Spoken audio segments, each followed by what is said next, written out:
Welcome back, everybody. This is Real Talk, Real Leaders, powered by CMD, and I'm your host, Shauna Griffiths. So today is going to be super fun for me. I am here with a very dear friend of mine. We're going to talk to you about a host of things.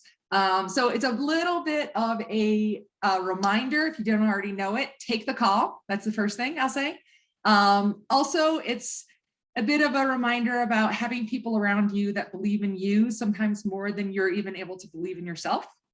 And so we're going to go inside the soul and the mind of a very dear friend of mine, marketing and agency veteran and leader, Scott Hauman, who is Chief Innovation Officer for Integer.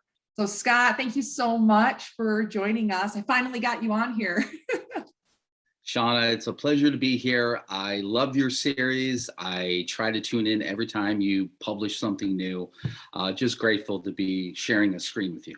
Oh, thank you. And let me go into a little bit of a thank you. Thank you so much for taking my call. Many years ago, everybody, I was sitting in the seat of marketing at the Nets. And my sister, who was in Ann Arbor, Michigan, my hometown, has a dental office. And she was telling me some idea she was going to have for how they were going to go about their rebranding. And I was like, no, stop, wait. So I got to Googling and I came upon Scott, and he was in an agency in Ann Arbor, and I called him. And thank you for taking my call. You did an awesome job. Their branding still exists today. It's awesome.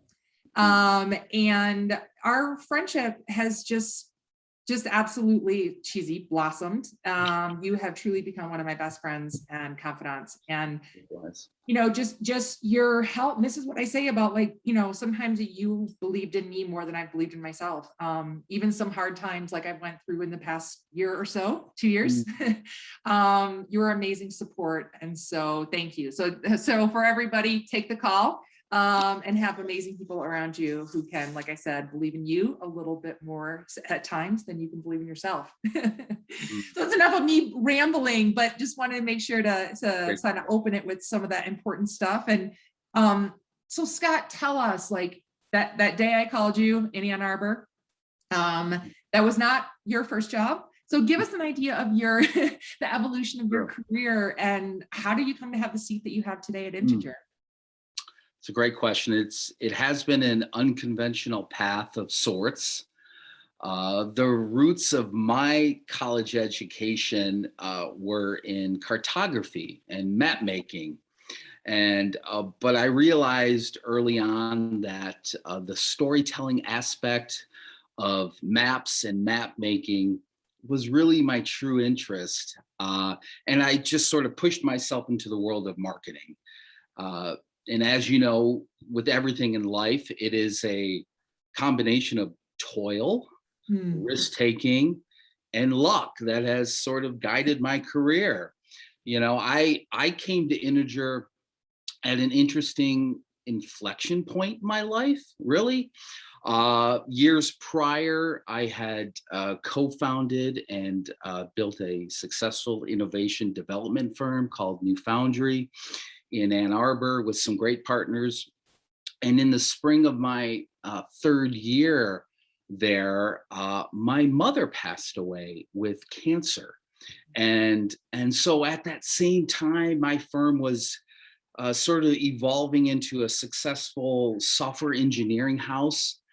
And honestly, I was a bit lost right at that point. And I was able to exit, and I was given time to reflect on what I wanted to do next. At that time, I had grand plans, right? I was going to write a book. I was maybe start another company.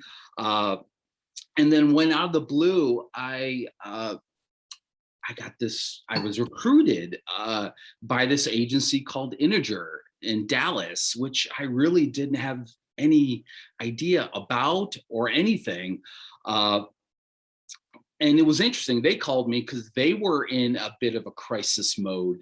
Their senior vice president of planning went back home to London, and they were without a leader to grow and cultivate the strategic department. And I sort of said, what the heck? I'll check this out. It made sense to me. because my father and my brothers were in Texas. And so in my mind, I saw this as a bridge to maybe bring the family closer to, right? And heal after my mom's loss. And it's amazing how, when you look back, how emotional states play in your life decisions, right? Regardless, all that said, I met an inspiring and ambitious president, Ellen Cook, and a wicked creative executive creative director in Jim McInnes, and a smart and passionate client leader in John Kiker. And I said to myself, I think I want to join this pirate ship. Really. And now it's wow, I'm celebrating 5 years with Energy. Yeah, I just saw that recently. Congratulations. 5 years, 5 years of major change and transformation. Yes, major. Yeah. And incredible leadership. I'll ask you about I want to ask you about your leadership, but you introduced me to Ellen, and what an incredible leader. I mean, what's it been like to work for someone like that? And is she one of those people who sometimes believes in you a little bit more than you believe in yourself? Of course, I think every great leader has that. Yeah. But there was, anyone that meets Ellen, there is this glint in her eye. She's ambitious, competitive, but brings this blanket of compassion and sincerity in the way she carries herself. And that is who doesn't want to sort of follow that, or be connected to that, or want to help that mode. And so she's I'm just very lucky that she is she gives so much, and that she wants everyone around her to rise up. Wow. And you don't find that too often in organizations. So when everyone kind of knows when Ellen's in a room, that you kind of rise up, and that is a really awesome kind of feeling. So that's awesome. That's awesome. Thank you for sharing that. Sure. So tell us about your leadership style. Like what makes you tick, and especially during a time when this is not an easy time to lead. Not that it's ever easy to lead, but the challenges that we face with staff, with the economy, with the clients, like, I don't know, give us a look into that. I would describe my leadership style as 100% human-centered. And what that means is I draw upon the principles of design thinking, and really the way I connect with people that I work with. And that is listen deeply, observe, intake, include, and iterate. I think that's the most important part of leadership today. It's about what I call optimization in action. Because those trusted in your care, they deserve to see that you're working with them and not against them. Yeah. And if somebody feels that and understands that, you're going to build a bond that's going to get you through the difficult times when the deadlines are stacking and you're working nights and weekends and you're hustling, and you want that reassurance that somebody is with you. They are continuing to listen, and they're continuing to intake and iterate. So yeah, that's how I like to describe my style. Yeah, it's incredible. And I think it makes such an impact on people when you have a leader like that. I think, one of the things I often say is that the work and the clients, when you're on the agency side, the work and the clients can be hard enough to manage and deliver for, and, maintain that standard of excellence. And so, similarly, I think I have this philosophy of I am trying to take away the obstacles and take that, that could make the everyday more difficult, right? And so that is that you can breathe within your team, within your agency, and all unite to, attack that mission. So it's great to see that you have that. Thank you for sharing that. Well, I like how you frame that, because it's really a frictionless Yeah. a team building journey. It's just like we're tired of hearing frictionless shopping, but if we can remove those barriers, that's Yeah. awesome, right? Yeah. Yeah, absolutely. Absolutely. So we talked a bit about your evolution, your style. And so I'd love to talk about Integer Mm, and the evolution that you all mm. have gone through. I've been probably mystery shopping or stalking, whichever you want to call it, you all for quite a while. I really saw this move, I think you're always known for like retail and shopper marketing. And I saw it transforming a bit more into this like Yeah. integrated approach. And then most recently you came out with an absolutely banging new creative branding, way that you're presenting yourself. So can you talk a bit about that? Yeah, sure. There has been a lot of transformation over my 5 years in Integer. Yeah. You've been alongside with me through that, and you got to see it in and Yeah, out. yeah. I came to Integer at a time when most shopper marketing agencies were sort of having a identity crisis of Hmm. sorts. Shopping was not just happening in the aisles, it was Right. happening everywhere you carried your device. Right. And so this naturally sparked a new category of agency in our space called the commerce agency. And you saw a lot of these shopper marketing agencies flock to this new label. Naturally, these commerce agencies are dedicated to accelerating transaction and driving retail conversion and brand growth. Uh, but for Integer, we were always front and center in that reality. We've been a pioneer in that space. So it wasn't hard for us to move into that commerce story landscape. But for us, we weren't satisfied with just being one of many commerce agencies. We wanted to differentiate. We wanted to claim more white space. And, we did. Just last year, we made the bold declaration, we're Integer, we are the growth company.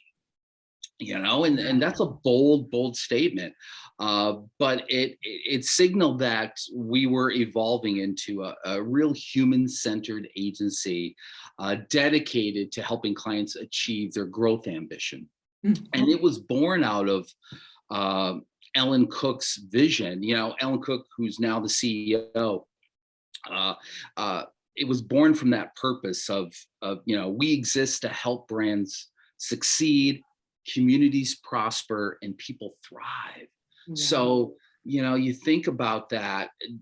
Our brand positioning strategy is all encompassing. It is shaping our internal communications. It's shaping our service capabilities in unique ways. We have invested and built an entire new capability called growth sciences. We're the first agency to do so in our So commerce smart. landscape. Yeah, so it's coming together. Like with every brand strategy crusade, it's a 2 to 3 year march, right? This. You have to live it. You have to operationalize it at all points. Just going back a little bit to your story about how we met. I Yeah. remember when you called and we got to know each other, and you sent me your beautiful brand book that you had done for the Nets, right? And that great work. And I remember the brand work that you were doing there. It was a very inspiring piece. And Yeah. I just want you to know that it had more influence on me than I think I had on you. So Oh, definitely not. But thank you. Thank you. Oh, it's incredible the way that you talk about it. And it's because it's more than just a place that you work. And I would imagine that most of the staff feel that way. It's more than just a job. And it is something. It's actually like, I was actually talking to someone the other day, Pete Kearney, who said this, is what like flag you salute when you come to work every day. And you're able to quote Ellen's vision like that, and there is no mistake. And it is woven throughout everything your organization does. And I mean, I absolutely applaud it and appreciate it, because it's not easy to do that, and it's funny because when we're in the seat of agency, as especially at leaders, we're doing that for other brands, right? For our clients. And usually we're the ones who, like, at a lot of places, we're not doing that for ourselves to the degree that we would for a client. So it's awesome to see when a group is doing that the way that you are. So We're trying. We're yeah, trying. It's so dynamic now. yeah, You in our screen to screen world where new people into Integer don't get the chance to walk in the halls and bump into an Ellen Cook or a Jim McInnes or somebody in our organization. I'm glad that we have the roots that we can extend it through the screen. And it's challenging us to invent and think of new ways to storytell and bond. It's every company's going through this challenge, right? I mean, yeah. it's Absolutely. here. And I also really appreciate the way you're talking about it's been an evolution. It's not that again, I think sometimes people think that your brand identity, once you create it, it will be that, and it's stagnant. And it's like to your point, you have roots that are maintained and you hold true to, and you do have to find the ways that you can evolve certain aspects of it so it stays relevant. You can pivot as needed to truly be your best. And so, it's a great point. You have to be fluid. You just have to. And you're right. Brands have fallen into the trap of being rigid, and they believe ultimate strict consistency is the way to adoption. No, it's not. Open, fluid, iterate. People want to co-create. That's the magic in a brand that can move hearts and minds. I love that. It is so true. And especially like in the landscape that we're seeing right now, I think when I'm hearing people at brands or, whatever the brand is, where it's like they're trying to like hang on to the past, where it's like we have spent so much time in this pandemic landscape and things have changed. Consumers have changed the way, and it's a bit of this change of dynamic where consumers are a lot of dictating more. The power has really shifted. And so I think that it's the call more than ever to continue to your point earlier about like, listen, observe, both internally and externally, right? And figure out a way to continue to evolve and not get stuck, And so, which actually brings me to trends. You are in the hot seat, my friend. So we've got a couple categories of trends if you want to spit some knowledge at us. Retail trends, consumer trends, agency trends. What you got for me? Oh boy. Yes, we are every day. We see brilliance unfolding in this very volatile and complex commerce world. You and I know that in-store tech has transformed retail, and it is going to continue to. We're seeing new automation and new advanced sensors, promise of better customer experience. And that in turn is fueling improved analytics. And that's what everybody wants. So the more data we capture, the more understanding, the more ways that we can, as you said, remove barriers. So you're seeing retailers do that. The trend that I'm seeing now and most interested in is actually the sort of tension in the flip of that, because stores are making better use of human capital now. And what I mean by that is, smart retailers are automating those routine work like stocking shelves and expediting checkouts. And it's thus freeing employees to do that higher value work necessary to help customers and guide customers. So human touch is the ultimate value add to this e-commerce theater that we're seeing. And I think we're seeing a sort of appreciation of the human and the journey, and we're going to see that next year more and more as uh, storefronts are evolving. They're obviously getting more smaller, more niche, but the human aspect is going to be elevated in a unique way. And so we're all waiting to see how that's going to play out. Frictionless retail is poised to become widespread. Uh, there was this CB Insights recently reported that in-store technology has quadrupled, okay, in spend from the first quarter of 2020 to the first quarter of 2021. So that to me is the ultimate signal of rich investments in technology to make the customer experience better. So that's what's happening at retail. Yeah. Love it. That's awesome. Yeah. That's good. All right. So got to give me a few on consumers or agency trends. Well, the timing of your question is perfect. It's just serendipitous.